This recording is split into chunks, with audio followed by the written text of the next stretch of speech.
معتزز علماء کرام، مشائخ اسلام، ججز صاحبان، وقلاء، سادات کرام، تاجران، سیافی، ہر شعبے سے منسلک حضرات اس نماز جنازہ پر موجود ہیں۔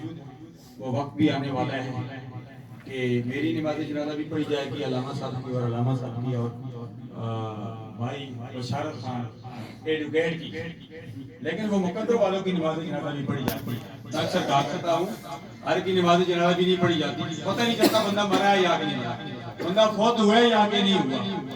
وہ خوش قسمت ہیں جن کے نماز جنازہ حرمین شریفین میں، مکہ المکرمہ مدینہ طیبہ میں ایک نہیں 10 12 اکٹھی نماز جنازہ ہوتی اور اکٹھی نماز جنازہ پڑھی جاتی ہے، وہ بھی خوش قسمت ہے۔ میں سمجھتا ہوں مرحوم بھی محترم جناب احمد خان صاحب مرحوم بھی خوش قسمت ہیں جن کی نسبت مسجد کے ساتھ تھی، اور آپ بھی خوش قسمت ہیں جو نماز جنازہ پڑھنے کے لیے آئے ہیں۔ ہم سب نماز جنازہ پڑھنے کے لیے آئے، ہم سب نے 3 منزلوں سے گزرنا ہے۔ اللہ فرماتا ہے مِنْهَا خَلَقْنَاكُمْ وَفِيهَا نُعِيدُكُمْ وَمِنْهَا نُخْرِجُكُمْ تَارَةً أُخْرَىٰ، فرمایا اسی مٹی سے تمہیں پیدا کیا، اسی مٹی میں تمہیں دوبارہ لوٹایا جائے گا۔ یہ دوسری منزل ہے۔ وَمِنْهَا نُخْرِجُكُمْ تَارَةً أُخْرَىٰ، اور اسی مٹی سے سہبارہ تمہیں اٹھایا جائے گا۔ وہ آخری منظر ہے۔